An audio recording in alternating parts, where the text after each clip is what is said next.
ఈరోజు మన తృతీయ స్కందము 24వ అధ్యాయము కర్దమముని సన్యాసము 38, 39 రెండు శ్లోకాస్ని ఈరోజు మనం చర్చిద్దాము. గచ్చ కామం మయా పృష్టో మయి సన్యస్త కర్మణ జిత్వా సుదుర్జయం మృత్యుం అమృతత్వాయ మాం భజ. 39వ శ్లోకం. మామాత్మానం స్వయం జ్యోతిః సర్వభూతా గుహాశయం ఆత్మన్యేవాత్మనా వీక్ష్య విశోకో అభయ పృచ్ఛసి. తాత్పర్యం భాష్యం శ్రీల ప్రభుపాదుల వారు రచించారు. ఓం అజ్ఞానతిమిరాంధస్య జ్ఞానాంజనశలాకయ చక్షురున్మిలితం యేన తస్మై శ్రీ గురవే నమః.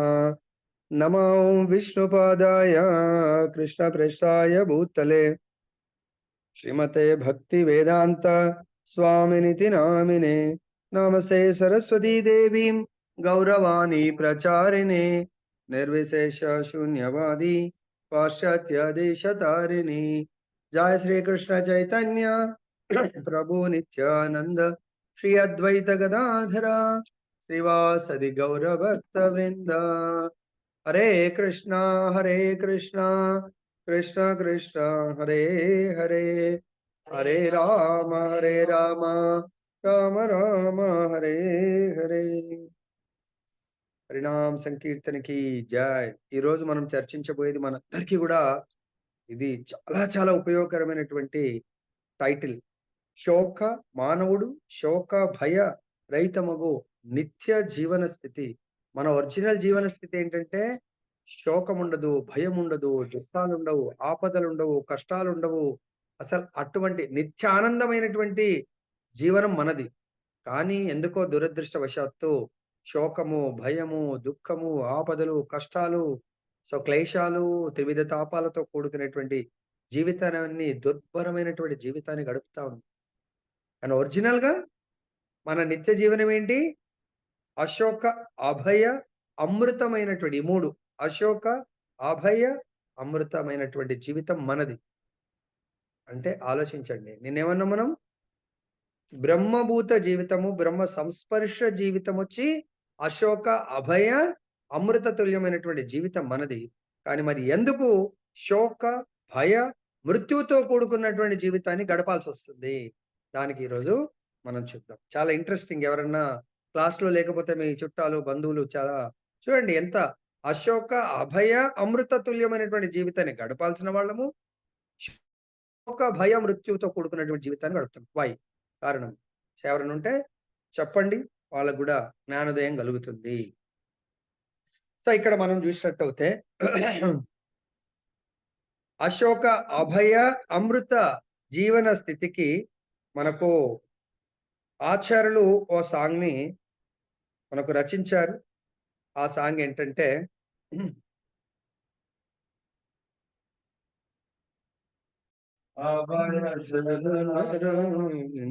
మొత్తం సాంగ్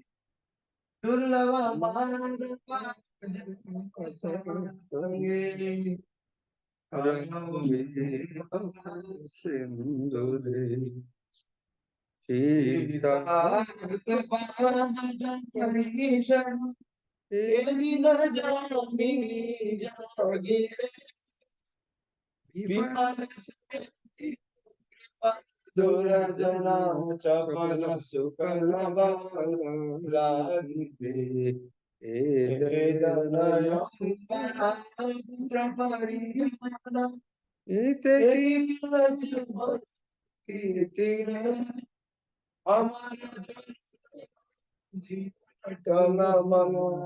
భజ హరిపదాది రే కీర్తన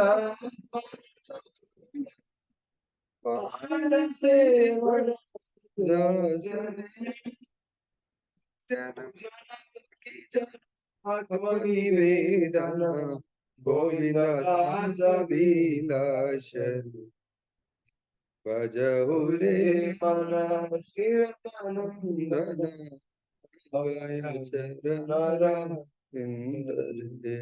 చూడండి, ఇక్కడ భగవంతుడు మనకు చెప్తున్నాడు, మన శోక, భయ, మృత్యువుతో కూడుకున్నటువంటి ఇది అనిత్య జీవన స్థితి. నిత్య జీవన స్థితి కాదు.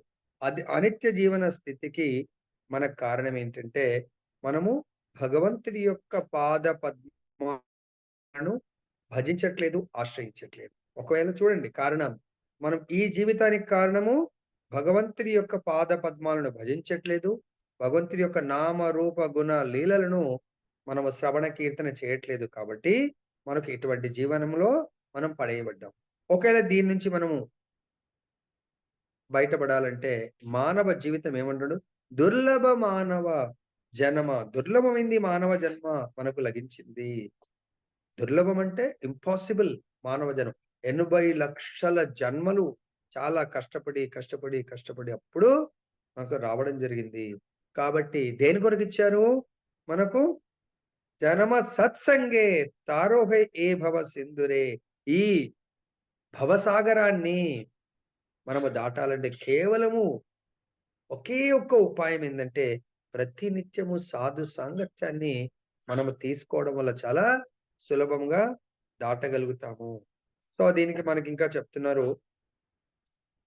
ఈ విషయాన్ని ఎవరైతే తెలుసుకోలేకపోతున్నారో, మానవ జన్మ దుర్లభం అనేది తెలుసుకోలేని వాళ్ళని ఎలా గుర్తించొచ్చంటే, వాళ్ళు రాత్రింబవళ్ళు ఈ 3 కాలాలు, శీతాకాలము, ఉష్ణకాలము, వర్షాకాలము, రాత్రింబగళ్ళు వాళ్ళు నిద్ర లేకుండా చాలా కష్టపడి భార భార సహితమైనటువంటి జీవితము, భారాన్ని ఎవరికి సంపాదిస్తున్నామో తెలియదు.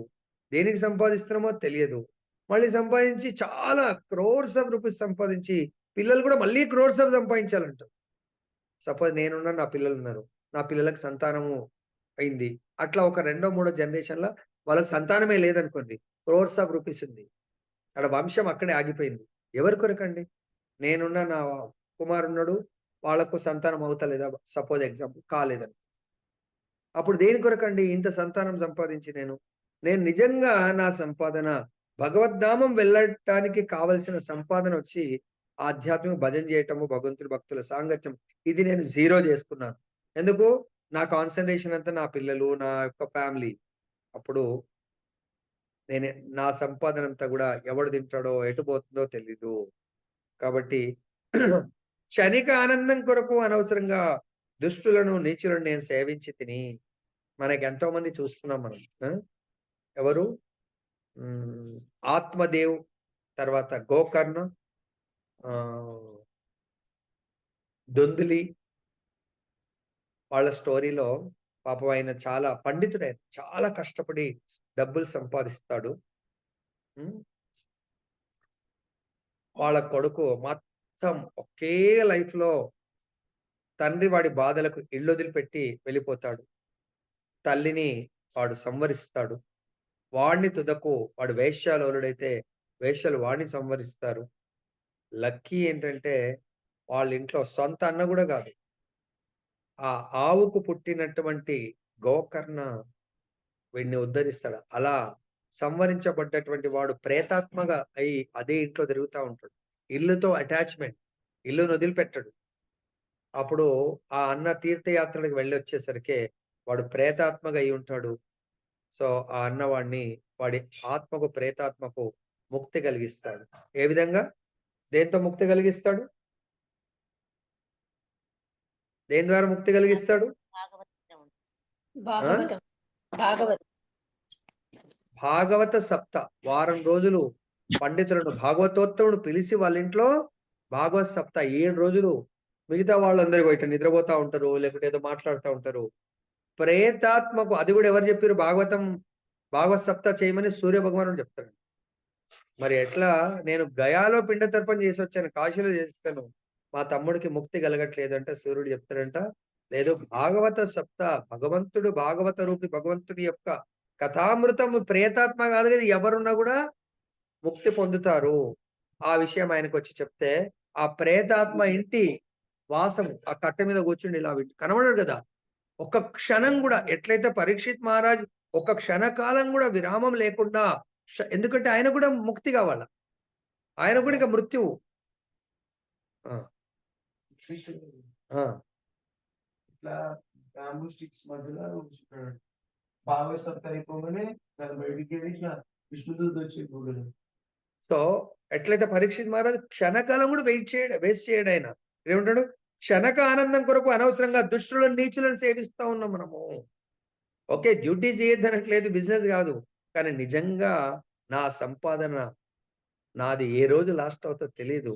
మరి నా పిల్లలైతే బాగా ఈ యొక్క భక్తి మార్గంలో లేనే లేరుగా నన్ను ఉద్ధరించే నా పిల్లలే లేనప్పుడు నా మనవళ్ళు వాళ్ళ జనరేషన్ ఉంటదా లేదా గ్యారంటీ లేదు.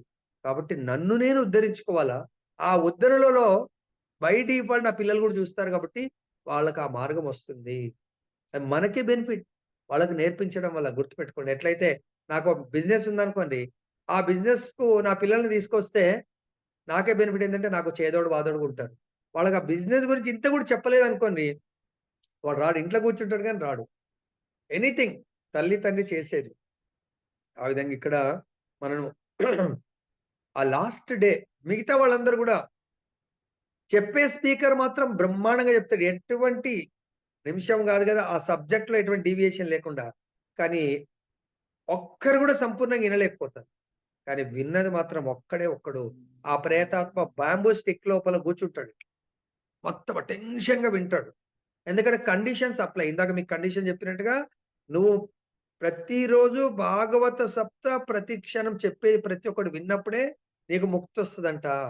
లాస్ట్ డే, లాస్ట్ సెకండ్‌లో జయ గ్రంథరా శ్రీమద్ భాగవతం అనే వరకు వింటాడు. ఎప్పుడైతే అది విన్నాడో విష్ణుదూతలొచ్చి ఆయనకు విష్ణు స్వరూపం వచ్చి వెళ్ళిపోతాడు. ఆలోచించండి. అది భాగవత మహిమ అన్నట్టు. అర్థమైందా? మరి శోక, భయ మృతం. అశోక, అభయ, అమృతం. ప్రేతాత్మకు కూడా కలిగిస్తుంది అంటే భాగవతం చూడండి. నెక్స్ట్ ఏమంటున్నాడు? మన యొక్క శోక, భయ, మృత్యువుకు కారణం చెప్తున్నాడు ఇక్కడ. ఏంటంట కారణము? ఏదైనా యవ్వన పుత్ర పరిజన. ధనము, యవ్వనము, పుత్రులు మరియు కుటుంబ పరివారం వల్ల నిజమైన ఆనందము లభిస్తుందని నమ్మకం ఏముంది? అంటే వీళ్ళతో శత్రుత్వం కాదు. అది మోహము, అటాచ్‌మెంట్ పెరుగుతుంది తప్ప ఉండదు. ధనము కావాల్సిన దానికంటే ఎక్కువ ధనము. మనకు ఆల్రెడీ ఉపదేశామృతంలో కూడా ఒక శ్లోకం ఉంది. ఏ శ్లోకం అది? కావాల్సిన దానికంటే ఎక్కువ తినకూడదు.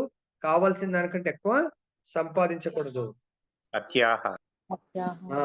అత్యాహార ప్రయాసస్య ప్రజల్పో నియమాగ్రహ జనసంగస్య లౌల్యం చ షడ్భిర్భక్తి ఆ భక్తి పాడైపోతుంది. మనం నశించిపోతుంది. కాబట్టి ధనము కావలసినంత సంపాదించుకోండి మన పోషణ కొరకు. యవ్వనము, యవ్వనం ఉంది గదా! అని జెప్పేసి ఏం జేయాలా? మితాయ్ వయసుంది గదా! అని జెప్పేసి ఏం జేయాలా? ఇక్కడక్కడ షోకులు జేయడానికి లేకపోతే ఏమంటారు ప్యాషన్స్ చేయడానికి పోవాలన్నా ఏం జేయాలా? యవ్వనము, పుత్రులు మరియు కుటుంబ పరివారం వల్ల నిజంగా ఆనందం లభించదు. యవ్వనంలో తపస్సు జేయాల భగవంతుడి గురించి. కాబట్టి నమ్మకం ఏముంది? ఈ జీవితము తామరాకుపై కనిపించు నీటి బిందువు వంటిది. తామరాకు పైన నీటి బిందువు ఎప్పుడు పడిపోతుందో మళ్ళీ ఆ చెరువులో తెలీదు. కాబట్టి దయచేసి ఇప్పుడు నేను కాన్షియస్ బాగున్నాను గాబట్టి, ఆ భగవంతుడి శ్రీహరిని సేవించడంలో నా జీవితాన్ని నియుక్తం జేయాలా? నెక్స్ట్ ఏమంటున్నారు? లాస్ట్‌ది. మరి ఏ విధంగా శ్రీహరిని సేవించడంలో ఏ విధంగా నియుక్తం అవ్వాలా? నిత్య నిరంతరము భగవంతుడి గుణగణాలను శ్రవణ కీర్తనము వినుట మరియు కీర్తించుట. ఎవరైతే ఈరోజు 2 గ్రూపులు చదివారో వాళ్ళు ఏం చేశారు? కీర్తించారు. మనం విన్నాం. ఇప్పుడు నేను కీర్తిస్తున్నాను. మీరందరూ వింటున్నారు. ఇది మన యొక్క నిజమైన ధర్మము. భాగవత ధర్మము. భాగవత విద్ధి. భక్తియుక్త సేవ. వినుట, కీర్తించుట, నిరంతరము స్మరించుట, స్తుతించుట భగవంతుని. భగవంతుని పాదసేవ చేయుట. ఒక దాసునిగా భగవంతుని సేవించుట. పుష్పాలు మరియు దీపాలతో భగవంతుని అర్చించుట. స్నేహం చేయుట మరియు భగవంతునికి ఆత్మ సమర్పణము చేసుకొనుట అను నవవిధ భక్తి మార్గాలలో ఈ గోవింద దాసుడు మనందరం ఆ గోవిందుడి యొక్క దాసుడు అనేదే నిజమైన జీవన స్థితి.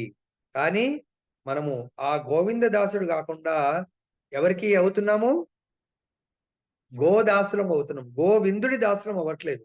గోదాసులం అవ్వదు. బిందాన్ని తీసేస్తున్నాం. గోవిందుని తీసేసి గో ఒక్కటి పెట్టుకొని గోదాసులంగా మారుతున్నాం. మన గో అంటే ఇంద్రియాలు. మన ఇంద్రియాలకు దాసులము, మన పిల్లల ఇంద్రియాలకు దాసులము, భార్య ఇంద్రియాలకు దాసులము, చుట్టాల ఇంద్రియాలకు దాసులము. ఇంకా మన కుక్క, మనం ఒకవేళ కుక్క పెంచుకునే అలవాటుంటే మన కుక్క ఇంద్రియాలకు దాసులము. ఇంకా పశువులు పెంచుకుంటారు. వాటి ఇంద్రియ మేక ఇది పిల్లుల్ని పెంచుకుంటారు. దాని యొక్క ఇంద్రియ దాసులం అయితున్నాం. దయచేసి అటువంటిది మాత్రం కాదు. అరే ప్రభుజీ పిల్లల్ని చూడొద్దా? పిల్లల్ని చూడటం గాదు. సపోజ్ మీరు పిల్లలకు మంచి ఫుడ్ పెట్టాలా? పిల్లల కొరకు పెట్టకండి. ఆ భగవంతుడిని గూడా మీ యొక్క తల్లులందరూ మీరందరూ మాతయ్యలున్నారు. ఆ భగవంతుడిని వాత్సల్య ప్రేమతో మీ పిల్లల్ని ఎలా ప్రేమిస్తారో దానికంటే 1,00,000 రెట్లు భగవంతుని ప్రేమించండి. ఆ భగవంతుడి కొరకు నైవేద్యాన్ని ప్రేమతో వండండి. ఆ నైవేద్యాన్ని పెట్టండి. అప్పుడు నిజంగా మీ పిల్లల్ని సేవించిన వాళ్ళవుతారు. లేదంటే మీరు నిజంగా మీ పిల్లలకు శ్రేయోభిలాషులు గాదు. మీరు శత్రువులవుతారు. ఎందుకు?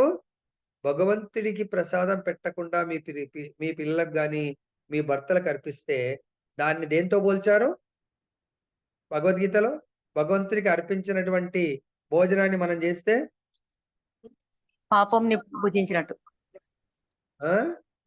యజ్ఞశిష్ట శినస్సంతో ముచ్చంతే సర్వ కిల్బిషయ భుంజతే తే త్వగం పాప ఏక చింతాప కారణాత్. పెడుతున్నారా మరి పిల్లలకు? మారిని, ఆశినికి ప్రసాదమా? అప్రసాదమా? ప్రసాదమే పెడుతున్నా గురుజీ. ఓన్లీ ప్రసాదం. Very good. Very nice. At least ఎప్పటికా? లేకపోతే ఈ చతుర్మాస్యాలోనా? ఎప్పటికి గురుజీ. అలా అక్కడ పిల్లల దగ్గర, ఫ్రెండ్స్ దగ్గర తినగిట్లా అది కేర్ తీసుకోండి. చూడండి మరి. తినరు గురుజీ. కలిసి తింటుంటారు గదా! ఓకే. చూస్తాం. సో, ఇక్కడ తాత్పర్యంలో చూద్దాం మనం భగవంతుడు ఏం చెప్తున్నాడంటే, కపిల భగవానుడు తన తండ్రికి ఆదేశాలు ఇస్తున్నాడు. నాచే అనుమతింపబడినందున నీ కర్మలన్నింటినీ నాకే అర్పించి ఇచ్ఛానుసారం వెడలుము.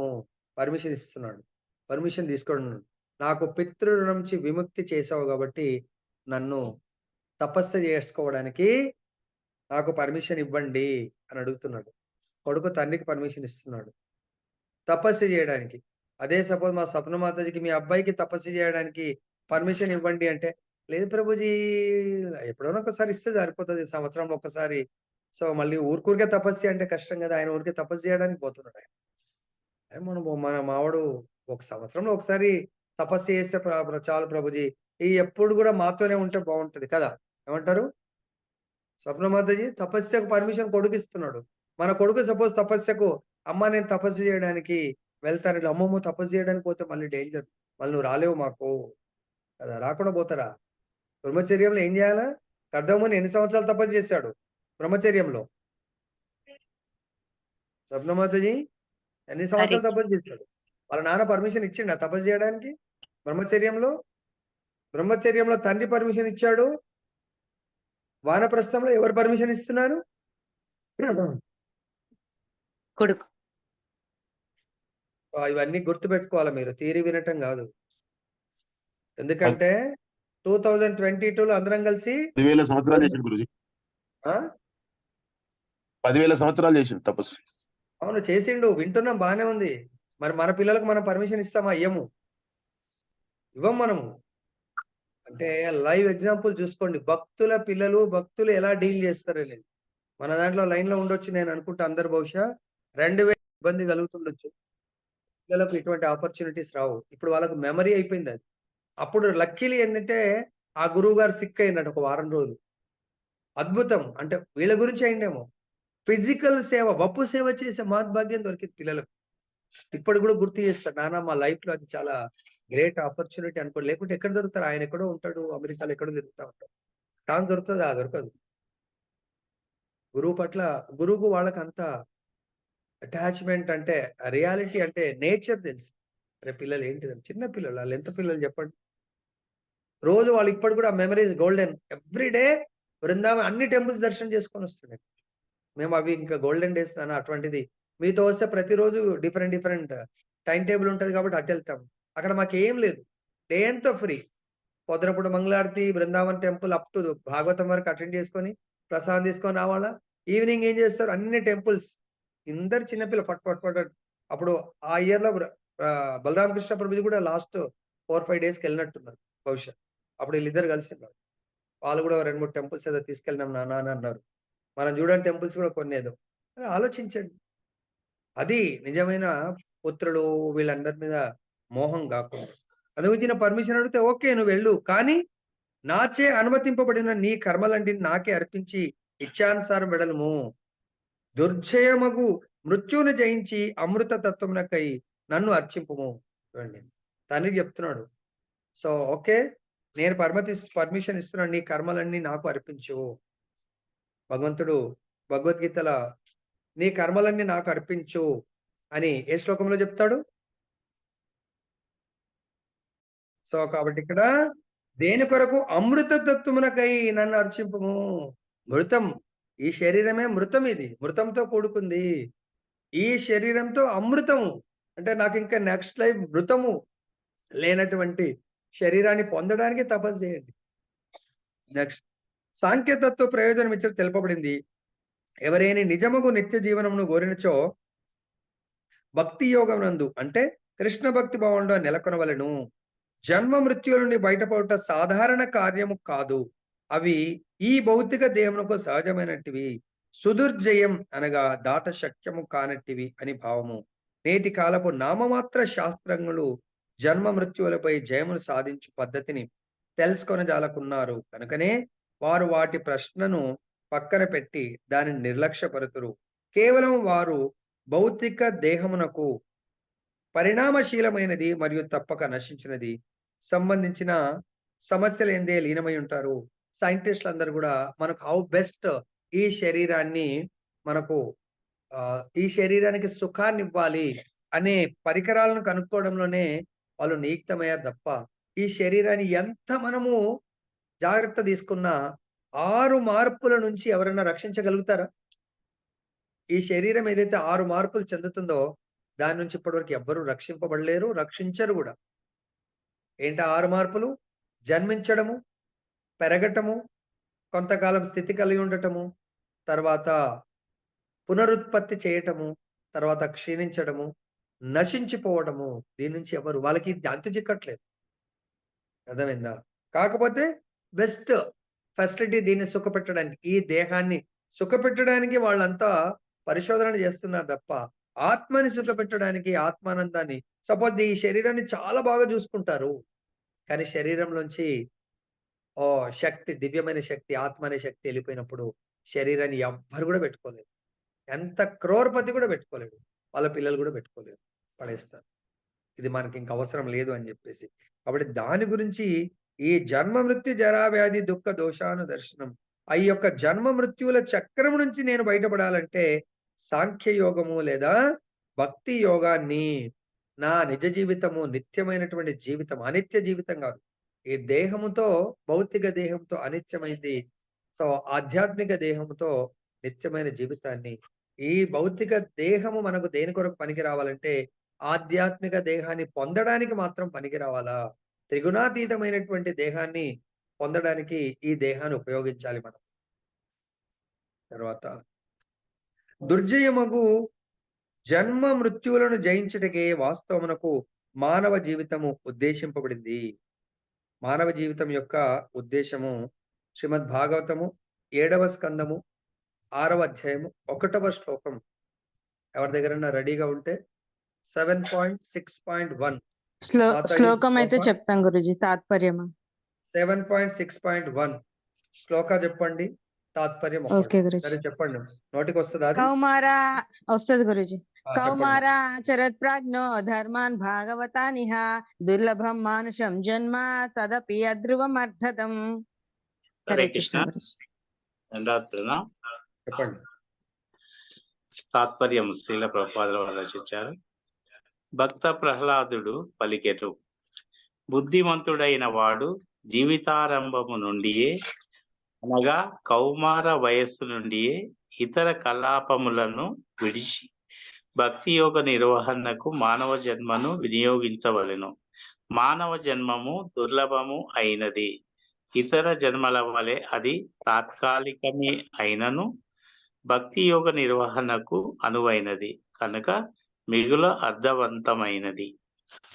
శ్రద్ధాపూర్వకమైన కించిన్మాత్ర భక్తి అయినను మనుషునికి పూర్ణ సిద్ధిని కలుగజేయగలదు. హరే కృష్ణ. సో కాబట్టి ఇక్కడ ఏమంటున్నారంటే, ఇక్కడ ప్రహ్లాద్ మహారాజ్ చెప్తున్నాడు, ఈ మానవ జన్మ దుర్జయమగు, దీన్ని జయించలేం మనం. జన్మ మృత్యు చక్రమును జయించడం చాలా కష్టం, అసాధ్యం లాగా ఉంటది. అటువంటి దాన్ని అంటే దాట శక్యము కానటువంటిది ఈ భవసాగరము. మరి దాన్ని దాటాలి అంటే, దాటడానికి ఈ యొక్క మానవ జన్మను నావలాగా ఉపయోగించుకోవాలి. అంటే సపోజ్ మనకు కూడా పెద్ద షిప్ ఉందనుకోండి, ఆ షిప్ ఒడ్డు రావట్లేదు, అదొక 2-3 కిలోమీటర్ల దూరంలో అక్కడ స్టే అయింది అనుకోండి. సో అక్కడి వరకు వెళ్ళాలంటే ఏం చేస్తారు, చిన్న బోట్లలో లేకుంటే చిన్న దీంట్లలో తీసుకొని అక్కడ ఎక్కిస్తారు. లైక్ ఎట్లయితే మనము ఎయిర్పోర్ట్ లో ఫ్లైట్ ఎక్కడానికి వెళ్తాం, ఫ్లైట్ డైరెక్ట్ ఈ ఎయిర్పోర్ట్ ఆ గోడల అంచులకే అటాచ్ అయి ఉంటుందా?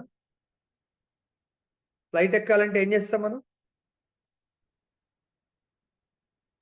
హరే కృష్ణ. ఫ్లైట్ డైరెక్ట్ దీంట్లో దిగంగానే ఫ్లైట్ లోకి వెళ్తామా? దేంట్లో ఎట్లా వెళ్తాం మనం? ఒక బస్ తీసుకెళ్తుంటారు మరి జనరల్ గా. ఫ్లైట్ ఎక్కడో రన్వే మీద ఆగుతుంది, అక్కడ వరకు బస్సులో వెళ్ళి అక్కడ నుంచి మళ్ళీ ఎక్కిస్తాం. సో కదా, అలానే ఈ మానవ దేహము భగవంతుడి యొక్క ధామానికి వెళ్ళడానికి, భగవంతుడి యొక్క పాద పద్మాలను ఆశ్రయించడానికి ఉపయోగపడాలి. మరి అది ఎప్పటి నుంచి మనం ప్రాక్టీస్ చేస్తే చాలా సులభంగా పొందగలుగుతాం అంటున్నాడు. కౌమారే ఆచరత్. ప్రహ్లాద్ మహారాజ్ చెప్తున్నాడు 5 సంవత్సరాల ఏజ్. మరి ఎవరి పిల్లలను 5 సంవత్సరాలు ఉన్నారా? లేకుంటే ఇప్పటికన్నా ప్రారంభించండి. ఆల్రెడీ పెద్దగా అయిపోయినారు, జాబ్ చేస్తారు, వాళ్ళకి పెళ్లిళ్ళైనాయి, మా మాట వినట్లేదు. అందరు వినరని కాదు, కొంతమందికి చాలా ఒబీడియంట్ గా ఉంటారు చాలా మంది పిల్లలు. కానీ మనము వాళ్ళని దూరం పంపలేము. భక్తిలో కొంచెం ప్రయాణం చేస్తే ఆయన మాకు దూరం అవుతారేమో అని భయం. మీరు కూడా భక్తిలో ఉంటే ఎందుకు దూరం అవుతారండి? భక్తిలో ఉంటే భగవంతుడికి దగ్గర, మీరు కూడా భగవంతుడి దగ్గర ఉంటే ఇంకా వాళ్ళు మీరు దగ్గరనే ఉంటారు కదా. మీరు భగవంతుడికి దూరం ఉండి వాళ్ళు భగవంతుడి దగ్గర అవుతే, అమ్మో ఇది డేంజర్ ఉంది, వాళ్ళు భగవంతుడి దగ్గరికి వెళ్తారు, మేము మాయ దగ్గర ఉంటే ఇది మా ఇద్దరికి సింక్రనైజేషన్ కలవదు. ఏదో అప్పుడప్పుడు హరే కృష్ణ అనుకుంటే సరిపోతుంది. This is not the way. అర్థమైందా? దానివల్ల మనం ఈ జన్మ మృత్యువుని దాటలేము. ఎందుకు? దీనికి భగవద్గీతలో కూడా మనకు చెప్పాడు భగవంతుడు. ఏదది? ఏ శ్లోకంలో మనకు నా యొక్క మాయని దాటటము 7.14 గురుజీ. సులభమైన పద్ధతి కాదు. చెప్పండి ఆ శ్లోకం. దైవీ హేష గుణమయీ మమ మాయా దురత్యయ మామేవ ఏ ప్రపద్యంతే మాయామేతాం తరంతి తే. హరే కృష్ణ.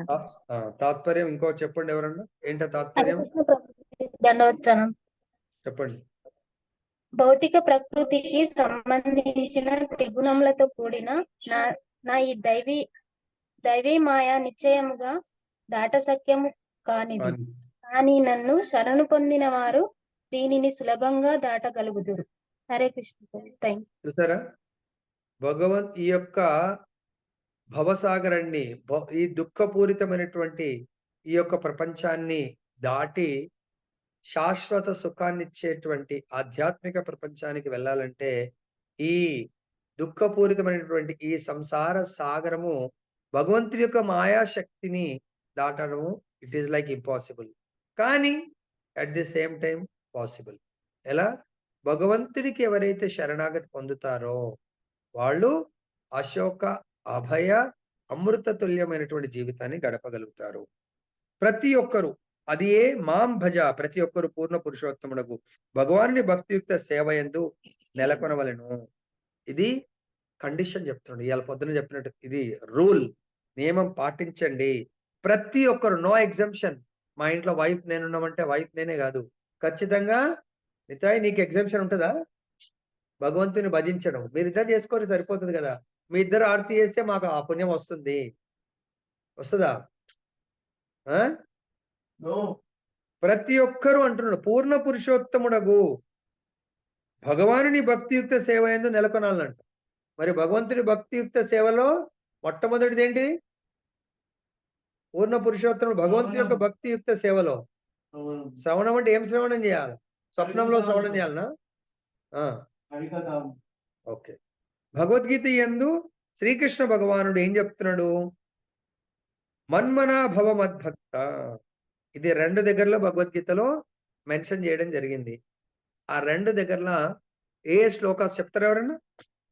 మన్మనా భవ మద్భక్త. 2 దగ్గరలో భగవంతుడు ఒకటేమో మెన్షన్ చేశాడు. 9.34 గురుజీ, ఇంకోటి 18.65 అనుకుంటా Guruji. 18.65. Very nice. So Mataji 9.34 9వ అధ్యాయం యొక్క సారము, ప్రభుజీస్ 18.65 శ్లోకం. ఇక్కడ మనము శోక భయ మృత్యువుతో కూడుకున్నటువంటి ఈ జీవితం నుంచి అశోక అభయ అమరత్వము సంబంధించినటువంటి జీవితము ఆధ్యాత్మిక ప్రపంచంలో ఉంటది. ఆధ్యాత్మిక ప్రపంచానికి మనము చేరుకోవాలంటే జీవితం అంతా మనం చేసే ఓన్లీ 4 పనులే. కేవలము భగవంతుడి గురించి నీ మనసును సదా నా చింతనేందే, భగవంతుడి గురించి ఆలోచించడంలో లగ్నం చేయండి. 2 నాకు భక్తుడవ్వండి. 3 నాకు నమస్కరించండి. 4 నన్ను పూజింపుము. సో ఈ 4 కండిషన్స్ ఎవరైతే పాటిస్తారో వాళ్ళు తప్పగా నన్ను చేరుకుంటారు అని భగవంతుడు మనకు మాటిస్తున్నాడు. ఎందుకు ఆ మాటిస్తున్నాడు? మీరు నాకు ప్రియమైన వాళ్ళు కాబట్టి. తర్వాత కానీ మూర్ఖులకు నామమాత్ర విద్వాంసులు మాత్రము మనము అర్చింపవలసినది, శరణము నొందవలసినది శ్రీకృష్ణుని గాక ఇంక దేనినో అనుచు పలుకుదురు. మనని ఎవరన్నా తప్పుదో పట్టిస్తా ఉంటే దయచేసి గుర్తుపెట్టుకోండి. ఈ శ్లోకం భాగవతము భగవద్గీత మూర్ఖులు లేదండి పలానా మా గురువు గారి దగ్గరికి వెళ్తే మీకు అన్ని ఏది కోరితే అది వస్తాయి. మీ అబ్బాయికి మెడిసిన్ సీట్ వస్తుంది, ఇంజనీరింగ్ సీట్ వస్తుంది, ఇంకేదో వస్తుంది, ఏదో వస్తుంది అని చెప్తా ఉంటారు. అవి కాదండి. ఇవన్నీ నాకు ఈ భౌతిక ప్రపంచాలు ఏదొచ్చినా టెంపరీ. నన్ను ఇటువంటి అసలు జీవితం లేకుండా ఆయన ఏమైనా చేయగలుగుతాడా? చేయలేడు ఆయన. కాబట్టి అది కావాలి నాకు, శాశ్వతమైంది. కనుక నేను కృష్ణుని కరుణ లేకుండా సాంఖ్యతత్వమును గాని లేదా ముక్తికి ఉద్దేశపడి ఏ తత్వమును గాని ఎవరును అర్థం చేసుకొని జాలరు. అవిద్య కారణమనే మనుషుడికి భౌతిక జీవనను బంధితుడగుననియు వాస్తవంగా జ్ఞానమునందు నెలకొనట ద్వారా అతడు భౌతిక యాతనల నుండి ముక్తుడు కాగలడనియు వేద జ్ఞానము ధ్రువపరుస్తున్నది. సాంఖ్యమనగా దేనిచే మనుషుడు భవబంధం నుండి ముక్తిని పడేయగలడో అట్టి వాస్తవ జ్ఞానమని భావము. సో కాబట్టి భగవంతుడు చెప్తాడు, వాటిని పాటించడం వల్ల మనం సుఖవంతమైనటువంటి జీవితాన్ని పొందుతాము. ఏ విధంగా చెప్తున్నాడు? భగవంతుడు తన స్వరూపం, తన రూపము అయినటువంటి గురువు ద్వారా మనకు బోధిస్తాడు. విన్నామా మనము హ్యాపీ జీవితము, వినలేమా దుఃఖపూరితమైనటువంటి దుఃఖభరితమైన జీవితాన్ని పొందుతాము. దీనికి ఒక చిన్న లీల చెప్తాను, వినండి. మీకు కూడా ఇది చాలా అనువదించుకోవాలి. ప్రతి లీలలో ఈరోజు గురువు గారు మనకు ఒక స్టోరీ చెప్పారంటే దాంట్లో భార్యాభర్తలు, పిల్లలు లేకుండా ఫ్రెండ్స్ తో మీరు దీని కొరకు కాల్ చేయండి. ఈరోజు గురువు గారు ఒక స్టోరీ చెప్పారు, దాంట్లో మీకు ఏమర్థమైంది అట్లా చర్చించండి. ఏ శ్లోకంలో చెప్తున్నారు? ఇలా భక్తులు చర్చించి భగవంతుడి గురించి చర్చించి గొప్ప ఆనందాన్ని పొందుతారు నిజమైన భక్తులు. బోధయంత పరస్పరం కథయంతస్య తుష్యంతి చారమంతి చ. భగవంతుడి యొక్క లీలలను స్మరిస్తూ లేదంటే చర్చిస్తూ ఆనందాన్ని పొందుతారు. సో దానికి ఒకసారి ఒక రాజు గారు ఏం చేస్తారంటే, అప్పుడప్పుడు రాజుల దగ్గర టెస్టులు పెడతా ఉంటారు. మన గురువు గారు కూడా టెస్ట్ పెడతాడు, భగవంతుడు టెస్ట్ పెడతాడు, ఆచార్యుడు టెస్ట్ పెడతాడు. రాజు ఏం చేస్తారంటే ఒక 3 మంత్రుల్ని పిలిచి వాళ్ళకు మీకు కొన్ని రోజులు లీవ్ ఇవ్వాలనుకుంటున్నా నేను. ఓకే రాజుగారు, దానికంటే ముందు ఒక కండిషన్. మన తోటకు వెళ్ళి ఒక 3కి 3 సంచులు ఇవ్వడం జరుగుతుంది. ఆ సంచి నిండా మంచి మంచి ఫలాలు తీసుకురండి. తోటలో చాలా రకాలు చెట్లు ఉన్నాయి. మంచి రాజుగారి తోట ఎట్లుంటది అక్కడ నింపి తీసుకురండి అంట. సరే అని చెప్పేసి వెళ్తారు. వీళ్ళు అనుకుంటారు మేం మినిస్టర్స్ పోయి పళ్ళు ఎవడో అది వీళ్ళనే తీసుకురమ్మన్నాడు. పనోళ్ళకి చెప్పి తీసుకురమ్మనొచ్చు కదా అని చెప్పేసి అనుకుంటారు. ఆ ముగ్గురు 3 సంచులు తీసుకొని వెళ్తాడు. ఒకతనేమో చాలా ఒబీడియంట్ గా రాజుగారి ఇన్స్ట్రక్షన్స్ చాలా సీరియస్ తీసుకుంటాడు. మంచి మంచి ఫ్రూట్స్ అన్ని తీసుకుంటాడు. దానిలో ఈ రోజు మా పండేటివి, రేపు పండేటివి అట్లా అన్ని మంచి సెలెక్ట్ చేసుకొని డిఫరెంట్ వెరైటీస్ ఆఫ్ ఫ్రూట్స్ తీసుకొస్తాడు. ఇంకొకతను ఆ కింద రాలినయి, పండినయి, పండనివి, పాడైనవి అన్ని కాకపోతే తీసుకొస్తాడు. మూడోవాడు ఆకులు, అలములు రాజు చూస్తాడా చేస్తాడా చెత్త చెదారం అంతా నింపి తీసుకొస్తాడు సంచిలాగా. తీసుకొచ్చిన తర్వాత రాజు దర్బార్కు తీసుకొస్తారు. రాజా మీ అనుమతి ప్రకారం ఆజ్ఞానుసారం తీసుకొచ్చామంట. రాజుగారు ఏం చేస్తాడంటే అక్కడ హోమ్ మినిస్టర్ చెప్తాడు, ఈ ముగ్గురికి నెల రోజులు జైల్లో పడేయండి. ముగ్గురు ఈ 3 సంచులు ఒక్కొక్కరిని వేరు వేరు సెల్లో పడేయండి. వాళ్ళు తెచ్చిన పనులు తినుకుంటూ బతకాలి. అప్పుడు ఈ మంచి మంచి ఫ్రూట్స్ తీసుకొచ్చిన ఆయనేమో ఓకే రాజుగారి ఆజ్ఞ అని చెప్పేసి హాయిగా జైల్లో మంచి అన్ని ఫెసిలిటీస్ ఉంటాయి. తినుకుంటూ మంచి హాయిగా గడుపుతా ఉంటాడు. నెల రోజులు మస్తు సంచి నిండా ఉన్నాయి. వ్రతం లాగా మనం కదా చాతుర్మాస్య వ్రతం అన్నట్టు ఆయన కార్తీక మాస వ్రతం మొత్తం అన్ని పళ్ళతో ఉంటాడు హ్యాపీగా. రెండో వాడు కొన్ని కాయలు, పళ్ళు అవి ఇవి పాడైపోయినాయి అన్ని తెచ్చాడు కాబట్టి అవి ఒక 15 రోజులు వచ్చాయి. 15 రోజులు ఉంటాడు. 15 రోజుల తర్వాత డమాల్మన్నాడు సిక్ అయిపోతాడు. మూడో వాడు తిందామంటే ఏముండదు. 1, 2 మా అంటే వారం రోజులు ఉంటే తర్వాత వాడు మృత్యువాత పడతాడు అన్నట్టు. ఏమైందంటే వాడు తినడానికి ఏం లేదు ఉంటదా అవన్నీ కూడా. ఆ నెల రోజుల్లో ఒకడు శవం అవుతాడు, ఇంకోడు శవం కాబోతున్నాడు, మూడోవాడు మంచిగా మంత్రి చాలా తేజస్సుతో వస్తాడు అన్నట్టు. ఏమైందని చూస్తే రాజుగారి ఆజ్ఞను పాటించిన వాడు ప్రమోషన్ దొరుకుతుంది. అంటే తెలుస్తుంది ఎవడు ఏ విధంగా ఆజ్ఞలను పెద్దలు పాటిస్తున్నావా లేదా అనాల్సిన అవసరం లేదు. సో కాబట్టి ఈయన 100% పాటించాడు. రెండవ వాడు 50%, మూడో వాడు మొత్తం నెగ్లెక్ట్ చేశాడు. ఏమైంది? మొత్తం నెగ్లెక్ట్ చేసిన వాడి పరిస్థితి ఏమైంది కృష్ణ ప్రభుజీ? ఇన్స్ట్రక్షన్ అర్థమైందా? ఎవరైతే సీరియస్ తీసుకుంటారో జీవితంలో దాన్ని డౌన్లోడ్ చేయండి. Application part important. థియరీ అందరూ ఏదో థియరీ కొరకు డౌన్లోడ్ మస్తు మంది చాలా వాట్సాప్ లో డౌన్లోడ్ చేస్తారు, ఏది చదవరు చేయరు. అర్థమైందా? నెక్స్ట్ది సర్వజీవ హృదయములందు విరాజమానుడయ్యుండు స్వయం ప్రకాశమాన పరమాత్ముడనగు నన్ను బుద్ధి ద్వారా హృదయమునందు నీవు సర్వదా గాంచగలవు. ఆ విధంగా శోక భయ రహితమగు నిత్య జీవన స్థితిని నీవు పడేయగలవు. ఇందాక అందుగురించే ఆ సాంగ్ అందుగురించే పాడాం.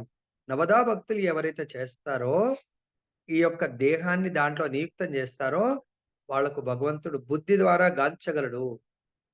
సో మీకు అటువంటి బుద్ధిని ప్రసాదిస్తాను అని భగవంతుడి యొక్క భక్తియుక్త సేవ చేయడానికి కొరకు ఏ శ్లోకంలో చెప్పాడు భగవంతుడు? దదామి బుద్ధి యోగంతం తేషాం సతత ఏ శ్లోకం అది? 10.10 10.10 లో మనకు చెప్తున్నారు. 10.11 లో కూడా చెప్తున్నారు, వినండి. తేషాం సతత యుక్తానాం భజతాం ప్రీతి పూర్వకం దదామి బుద్ధి యోగం తం ఏన మాముపయాంతితే. ప్రేమతో నా సేవయందు నిరంతర ఆసక్తులై ఉండి వారికి నన్ను చేరగల బుద్ధి యోగమును నేను సగుదును. మనకు బుద్ధి అయ్యో ప్రభుజీ నాకు ఇంటెలిజెన్స్ లేదు, నాకు బుద్ధి లేదు కాదు, వరి కాకండి. గురువుగారు చెప్పిన ఇన్స్ట్రక్షన్స్ భగవంతుడి యొక్క ఆదేశాలను పాటించండి. పాటించడం భక్తి యుక్త సేవలో నియుక్తం అవ్వండి. భగవంతుని చేరగల బుద్ధిని భగవంతుడు ప్రసాదిస్తాడు. భగవంతుని దివ్యమంగళ దర్శనాన్ని చేసుకునే ఈ చూపుని భగవంతుడు ప్రసాదిస్తాను అన్నాడు. ఏ శ్లోకంలో చెప్పాడు? ఆ దివ్యమైనటువంటి చూపుని నేను ప్రసాదిస్తాను అనేది.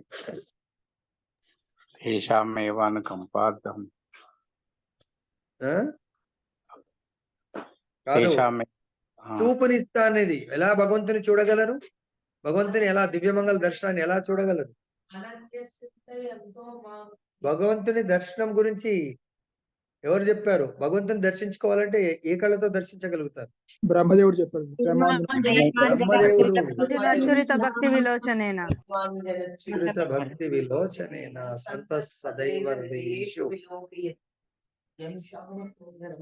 ఆ శ్యామ సుందరుడి యొక్క దివ్యమంగళ స్వరూపాన్ని దర్శించే మహద్భాగ్యాన్ని ఎవరైతే ఆచార్యుల యొక్క ఆదేశానుసారము వాళ్ళు భక్తియుక్త సేవ చేస్తారో వాళ్ళకు భగవంతుడు దివ్య దృష్టి ఇస్తాడు. అర్థమైందా? అలాంటి దివ్య దృష్టి ఎవరికైనా ఇచ్చాడా భగవంతుడు చరిత్రలో? ఆచార్యులు ఎలా ఇస్తారు? నిజంగా నమ్మొచ్చా? సంజయుడిక గురుజీ.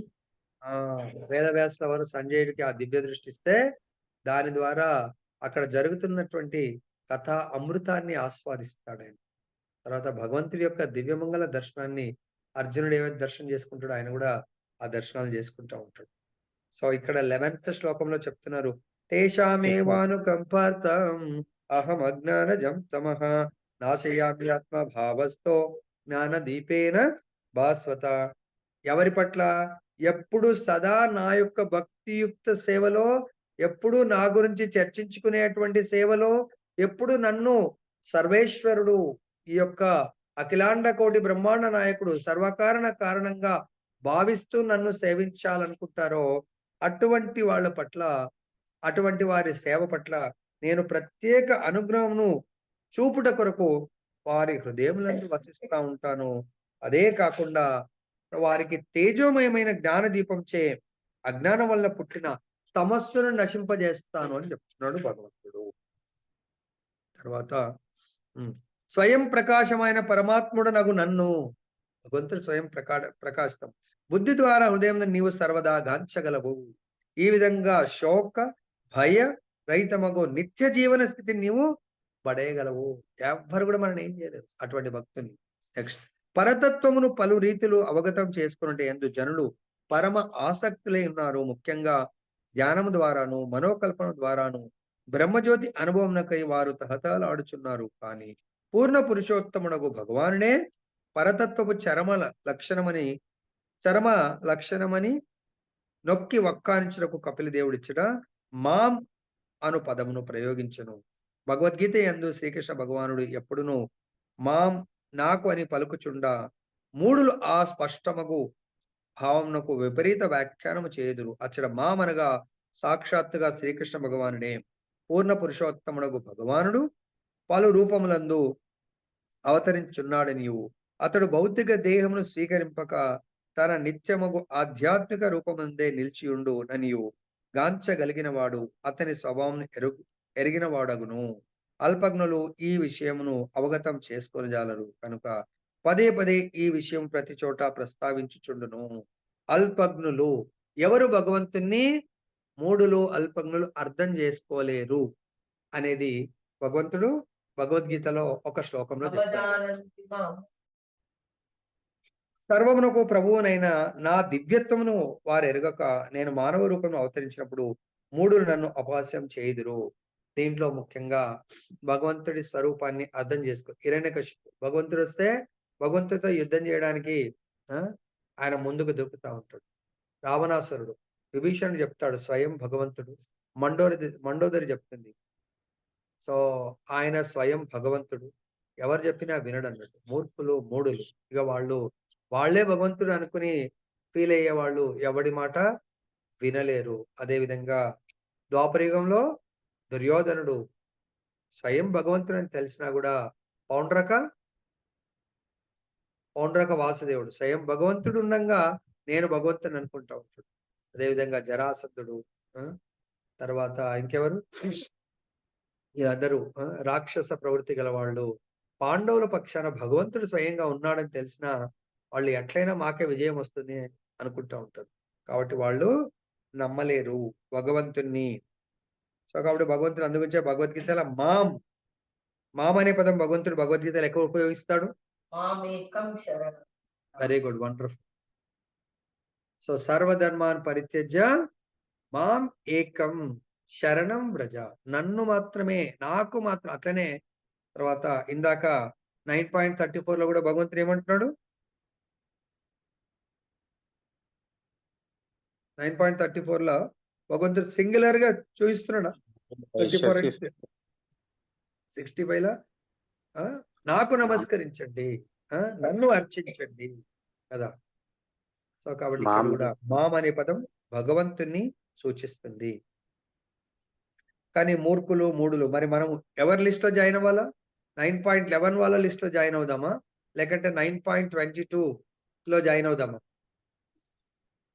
9.22 ఏంది? 9.22 లోనే అనన్యాశ్చింత ఎంతో మా గురుజీ.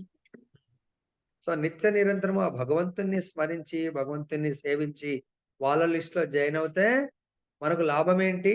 9.11 వాళ్ళ లిస్ట్ లో జాయిన్ అవుతే నష్టం ఏంటి? 9.11 లో జాయిన్ అవుతే మనము ఈ శరీరాన్ని దివ్యమైనటువంటి సువర్ణ అవకాశాన్ని కోల్పోయి మళ్ళీ జన్మ మృత్యు చక్రంలో పడిపోతాము. 9.22 లిస్ట్ లో ఆ భక్తుల లిస్ట్ లో జాయిన్ అవుతే ఈ శరీరం ఉన్నంత కాలం భగవంతుడు యోగక్షేమాలు చూసుకుంటాడు. శరీరం వదిలేసిన తర్వాత దివ్య శరీరం వచ్చి భగవంతుడి యొక్క లోకానికి వెళ్ళే మహద్భాగ్యాన్ని పొందగలుగుతాము. అది చూసుకోండి ఎవరికి వాళ్ళు మరి ఏం కావాలనేది. స్వమాయచే ప్రకటితమైనట్టి కృష్ణ రూపమునో రాముని రూపమునో లేదా కపిల భగవానుని రూపమునో గాంచుడు ద్వారా మనుజుడు నేరుగా బ్రహ్మజ్యోతిని గాంచగలడు. ఏలైనా బ్రహ్మజ్యోతి అనున్నది అతని దేహ ప్రకాశమే. సూర్యకాంతి సూర్యలోకపు తేజము కనుక సూర్యుని గాంచుడు ద్వారా మనుజుడు అప్రయత్నంగా సూర్యకాంతిని కూడా గాంచిన వాడగును. అదేవిధంగా పూర్ణ పురుషోత్తముడకు భగవానుని గాంచుడు ద్వారా మనుజుడు ఏకకాలమున పరమాత్మానుభూతిని నిరాకార బ్రహ్మానుభూతిని పడేయగలడు. కాబట్టి ఎప్పుడైతే ఈ అందు గురించే మనకు 15.6 లో చెప్తారు. ఏం శ్లోకం అది? 15.6 సూర్య చంద్రుల యొక్క అవసరము ఫలానా దగ్గర లేదు, కానీ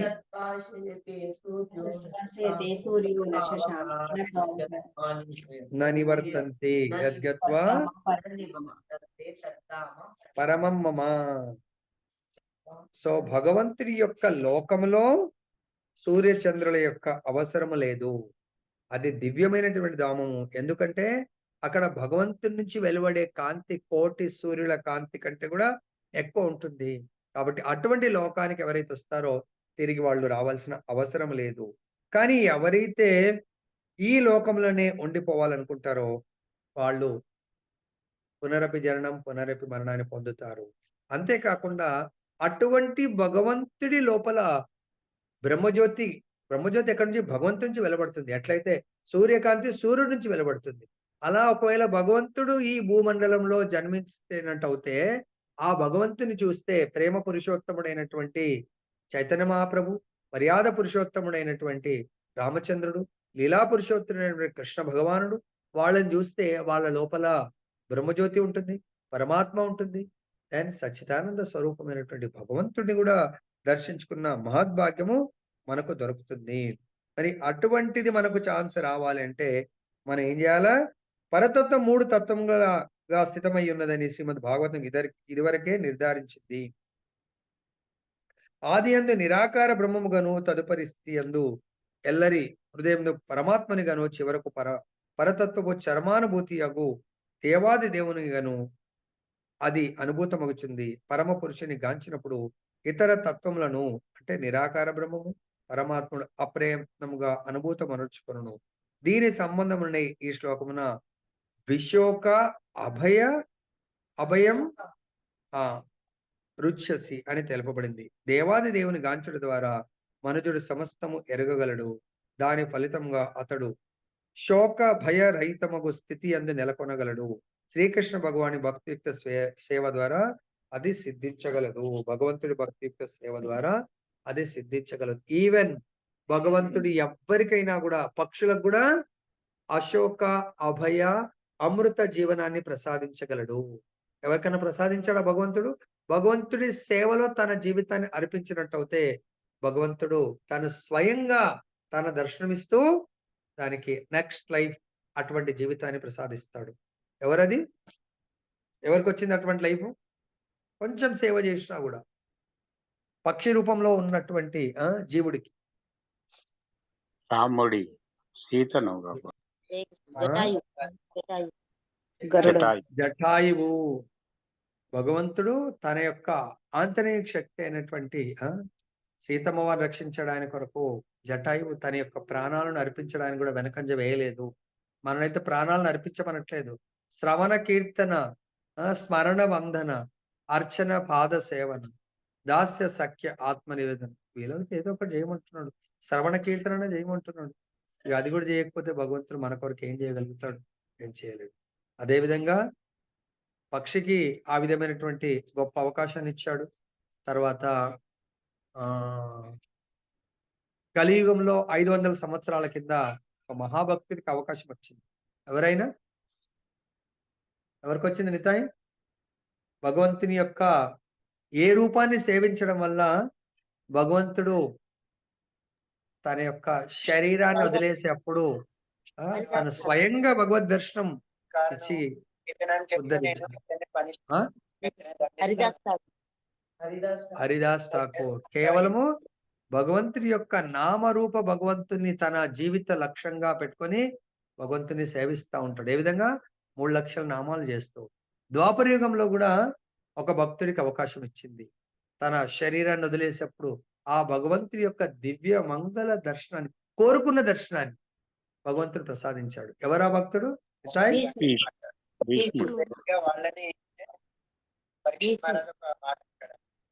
ఎవరికి వచ్చింది అవకాశం? ఎవరు మాట్లాడుతున్నారు ప్రభుజీ? ఎందుకు వాళ్ళు హెచ్చరిస్తారా ఏంటి? ద్వాపర యుగంలో ఒక భక్తుడికి అవకాశం వచ్చింది. అర్జునుడు అర్జునుడు చనిపోయేటప్పుడు కృష్ణుడు ఉన్నాడా ప్రభుజీ? భీష్ముడు గురుజీ. హరే కృష్ణ. భీష్ముడు ఏ రూపాన్ని కోరుకుంటాడు? కృష్ణుడిని చూసుకుంటూ చనిపోయాడా? అంటే తన శరీరాన్ని వదిలేస్తాడా? చతుర్భుజ నారాయణుడి దర్శనాన్ని నాకు ప్రసాదించండి ప్రభు అంటే భగవంతుడు తన లోపలనే చతుర్భుజ నారాయణ రూపాన్ని చూపించాడని. అట్లయితే అర్జునుడికి విరాట్ రూపము, చతుర్భుజ నారాయణ, ద్విభుజ శ్యామసుందర రూపాన్ని చూపించినట్టుగా భీష్ముడికి తన అంత్య నారాయణ స్మృతి, అంత్యకాలంలో నారాయణ స్మృతి కాబట్టి నారాయణ రూపాన్ని చూపించమన్నాడు. ఆ రూపాన్ని చూపిస్తే తను ఆ భగవంతుడి దగ్గరికి వెళ్ళిపోతాడు. సో కాబట్టి ఈ విధంగా భగవంతుడు ప్రతి లీలలో కూడా అశోక అభయ అమృతమైనటువంటి జీవితాన్ని ప్రసాదించగలడు. కేవలం ఈ దేహాన్ని అదే లక్ష్యంగా పెట్టుకొని మనము ప్రయాణం సాగించండి. ఇంతటితో ముగిస్తున్నాను. జయ బలో గ్రంథరాజ్ శ్రీమద్ భాగవతం కి జయ. శ్రీ రాధారమణ లాల్ కి జయ. జగన్నాథ బలదేవ్ సుభద్రా महारानी की जय. गौर निताय भगवान की जय. जगत गुरु